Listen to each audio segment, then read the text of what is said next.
We're here with Harold Hamm, the CEO, chairman, founder of Continental Resources in Oklahoma City. This is a pretty auspicious occasion because Harold has a book coming out, your memoirs, your autobiography, your record of the last, how many years now? 50 years of running this company? Well, about 56, Chris. 56. Yeah. Okay, so the book is coming out. What was the process like? What do you feel like you've accomplished with this book? Well, it was a story that had to be told, and had to be told for a whole lot of reasons, and it deserved to be told. And it was the story of the American energy renaissance and how it came about. There's been a lot of disparaging things that's said about our industry and untrue things, and so those had to be talked over and debated somewhat and get to the real truth of the matter. It all happened because of one thing, and that was horizontal drilling. Right. Our ability to go in and turn 90 degrees and go 1 to 2 miles and stimulate a section of rock that opened up all the tight reservoirs in America. So without these advances in horizontal drilling and fracking, I know you're not a fan of that term, but that's how people know it. We wouldn't have had the tremendous growth in oil and gas production in this country. It just wouldn't have happened, right? So your book tells the tale of this whole fracking revolution, but more importantly, as far as I'm concerned, you talk about your role in it. You were there at the very earliest stages. You helped open up the Bakken in North Dakota to drilling, and now you're in the Permian and in Oklahoma as well. What was one point in writing that book? What's a favorite scene? What was something that really sticks with you, that for many years you were like, gosh, I got to get that in the book? Well, there was a whole lot of those aha moments, if you will, but just the ability to tap a reservoir that had not ever produced vertically, and bring it into production and do it. And we're talking like Cedar Hills reservoir, and drilling that. I mean, these wells were never stimulated. Just the wellbore itself was enough to bring the production on. So. It's there was just a whole lot of those moments, but this was back when nobody was doing this. So it was only two companies worked in the entire field of Cedar Hills to ever drill wells, and they were all horizontal wells. And this was 1995 before people were thinking about this at all. Now, you were able to write this book after you took Continental Resources private last year. We haven't had a chance to talk a lot since then. How does it feel now to have a private company? For all these, what was it, 30 years about? You were public. You had to be accustomed to that quarterly cycle of dealing with analysts and investors. Now that's all gone. How does that feel, and what kind of burden has that lifted off your shoulders? Well, it certainly felt like 30 years, Chris, but it was only 15. It was only 15? My apologies. 2007 to 2022. And you always had a controlling stake in the company, for sure, but now tell me how much more time you have to work. Yeah, it's tremendous. Back when we took the company public, and we didn't sell but 15% of it at that time, and we had a need to do that to develop the Bakken, which we were in the process of. So we had a need to do it, and the market would pay you to be public. That kind of ceased to be the case after COVID came about, and so it wasn't something that we need to do any longer. So we bought back that 16%. And took the company private, and it changed everything. Instead of thinking about the next quarterly call to inform the public of what the company was doing, we're thinking about the next quarter and the next 25 years. Okay. So it changed a whole lot. But The next time- quarter century is what yeah, you're thinking next quarter now instead of a quarter century. year. Oh, wow. Yes. And so and we need to look that far ahead in this business, really do. But time-wise, you ask about that, that's a big factor. My CEO and I, we estimate about 20% savings in time. 20% savings. 20%. So it's big. And it not just from the top levels, chairman of the board, CEO, but it's all the way down through the company. Would you suggest that other oil companies do the same thing if they have a strong enough balance sheet that they don't need to rely on the public markets? Well, certainly they would Yeah. right now, but there's very few that is financially able to do that. Right. And we were fortunate. Now, you mentioned your CEO, Doug Lawler. You hired him from Chesapeake, of course. Congratulations. It sounds like you've found someone that you're happy with and that you can trust running your company. Yes, Doug and I, he's a tremendous person, had a background at Anadarko, later Chesapeake, and actually he had left Chesapeake, so he wasn't there at the time I hired him, but he's a tremendous asset, leader, a great leader. He works with our teams, they love him and respect him, and he's just a great person. So great addition. You don't need to come into the office anymore. You can just check out, huh? Well, it's almost that easy, and I could be away a lot more, but have a lot of special projects that we're working and working with. Completion of this book was one of those projects, and I'm glad to have that finished. There's several others projects working with the Hamm Institute and the summit that we are going to do this coming fall, September 25th.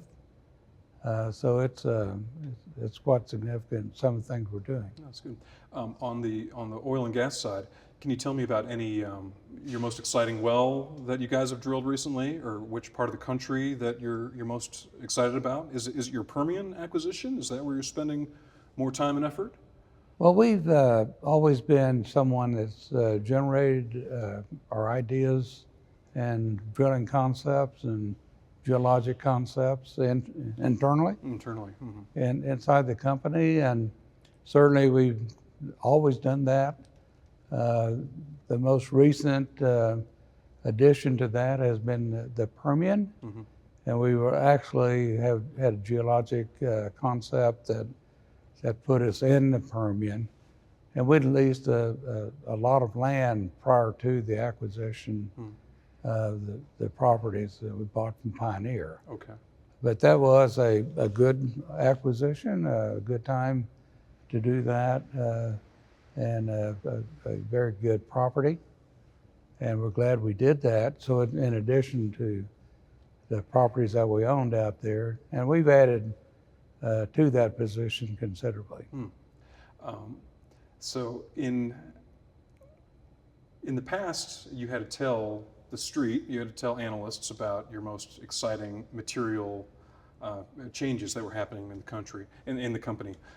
Is there anything that you can share with me now that the world might not know about that is exciting along those lines? Well, there's probably a lot that the world doesn't know about.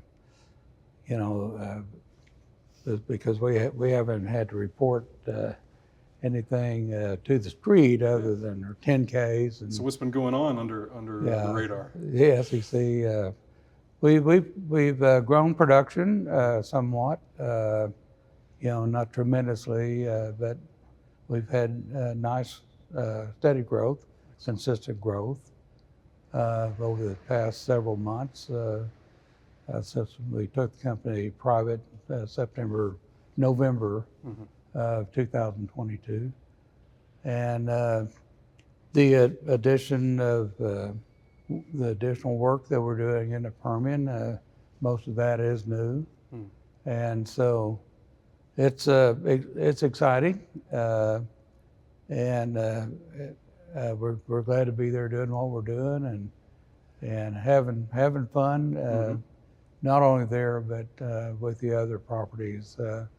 The Powder River Basin is one that we're active in, very active in, and that's a new basin to us. In Wyoming, right? In Wyoming, we have a considerable amount of acreage, one of the largest acreage holders in the Powder River, and so that's new and exciting as well. When you went private, the word in the industry was, "Oh, he's just going to drill, baby, drill now. Just wait. Now that he's unleashed, he's going to drill like crazy." You know, I've known you for a while, and I feel like that's probably not what you would do, because you've always been very careful to, make sure you don't lose your shirt or that anything bad happens to your company. But tell me, do you feel unleashed at all as a result of this? Are you perhaps drilling more than you otherwise would have? Well, there's a lot of freedom to do that if you wanted to, and but our number one priority was repayment of debt that we took on when we bought out the public sector, and so that's our number one priority. And the company's used a lot of discipline and shoring up its balance sheet and doing all those things necessary to be a good, stable company. Yeah. So we haven't just added. I don't think we've added any rig count. Really? How many are you at overall? now? How many rigs? We've been at about 26, and That's a lot. I think we're down Okay. maybe to 23, 24 at this point. So I haven't looked at everyone else's numbers, but that may be one of the most active rig counts of any company in America right now. we've always been one of the more active players in the U.S. I say always for a lot of years. For a lot of years. So that's nothing new. But our actual rig count since we've gone private, the count is down from where it was. I think our efficiencies are up a little bit. So in fact, I know they are. So we're doing more with fewer rigs. That's great. When I was reading your book, the early version that I was given, I found that I know that you're not really an effusive sharer of your personal emotions and stuff. And I was kind of surprised, though, that there wasn't more in your book about yourself and your journey. You have so much in there on policy and what needs to happen with American oil and gas policy, and also talking about the industry over the past 15, 20, 30 years. But I wanted to ask you, why not more from the heart from Harold? Well, I've never been one to talk a lot about myself. Okay. So it's difficult for me. And I don't have anything to hide. I just, I'm not, I don't have a lot of braggadocio, I guess, is the way I look at it. So, and there's a lot more important things to be talking about, energy independence, our quest for it, right. What that means for America, what it means for the world, and what it means in terms of world peace. And so all that is more important than Harold Hamm's personal story? All of it is more important. The youngest of 13 children growing up barefoot, picking cotton. Yeah. You But mentioned that, of course, but yeah. you didn't And I hope there's enough in there that would inspire the next generation. Absolutely. The next barefoot country kid that has a great idea. I hope he can go forward with that and be inspired to do so.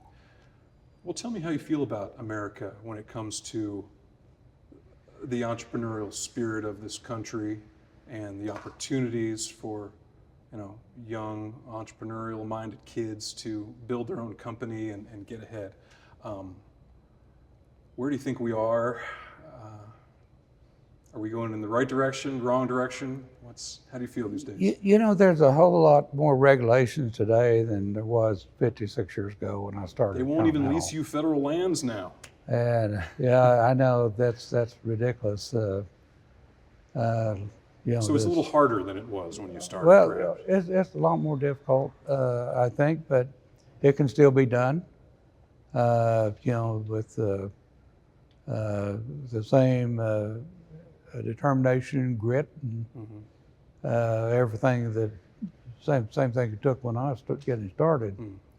But it can still be done. Okay. So what's your advice to kids today who are trying to make it in maybe not just the oil industry, any field that requires that same sort of discipline? It takes a lot of focus, Yeah. determination, you know, the integrity, you know, being able to work hard. Yeah. Work ethic is a big part of that.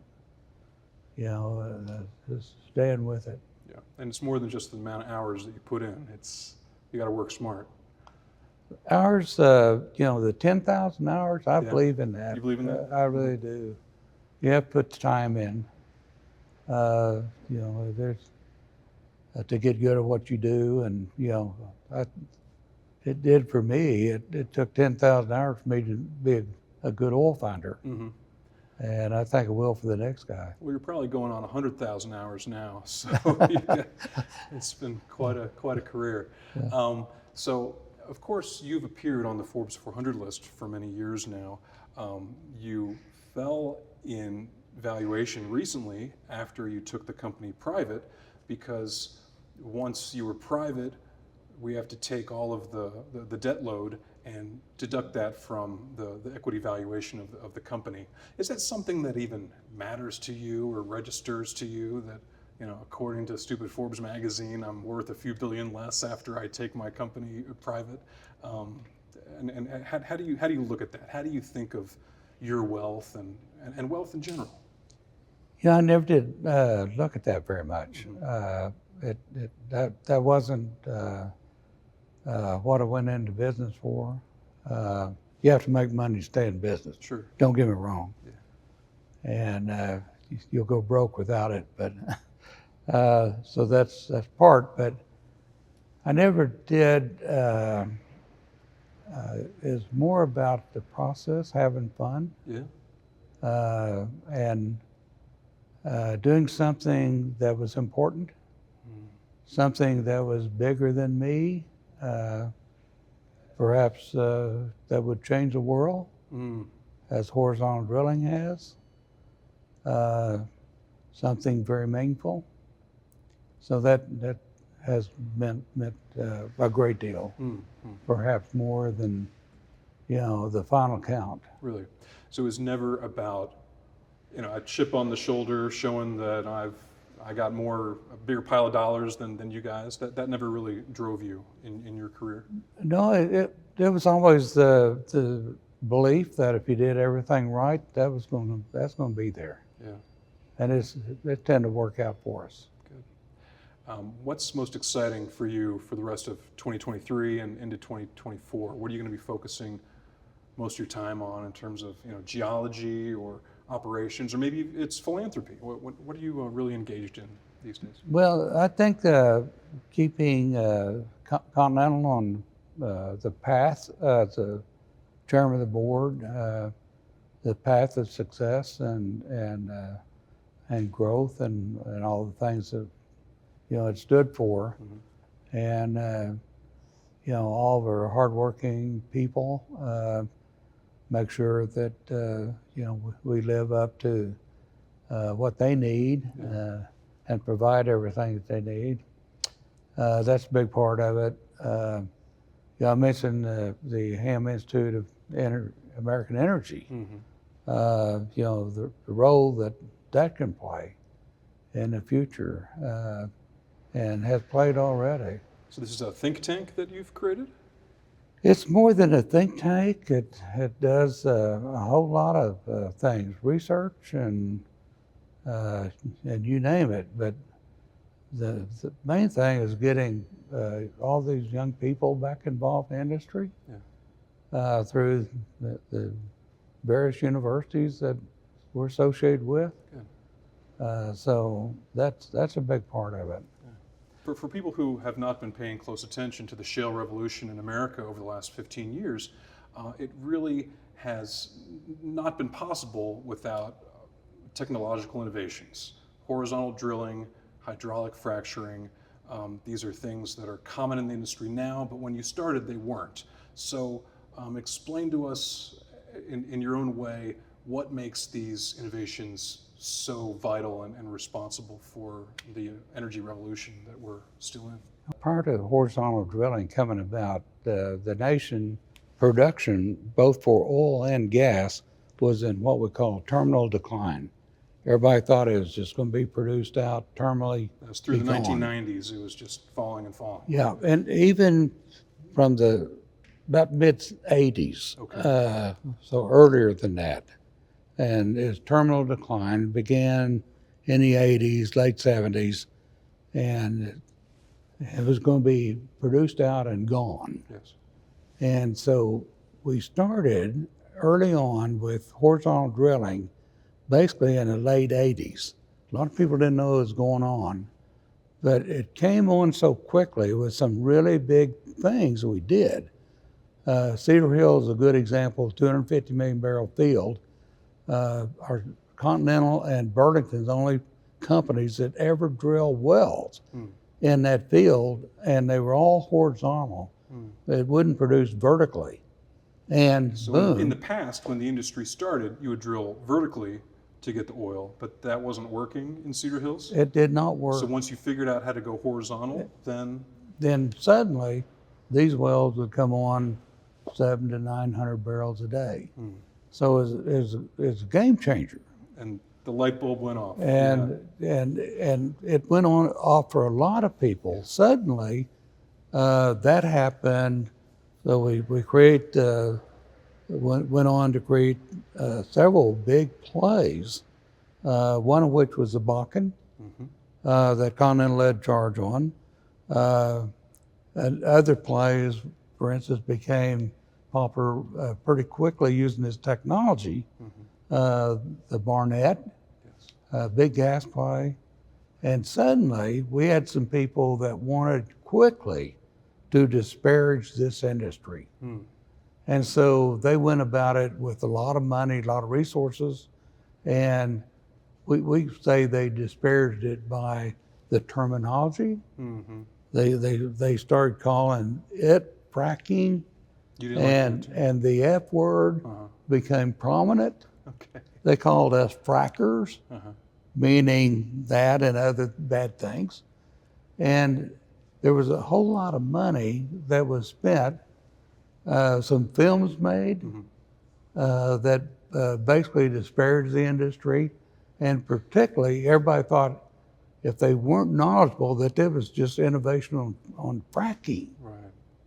Well, it wasn't. There's innovation around horizontal drilling, Yes. laying out horizontal laterals and multi-stage completions and stimulation of reservoirs that created everything we did.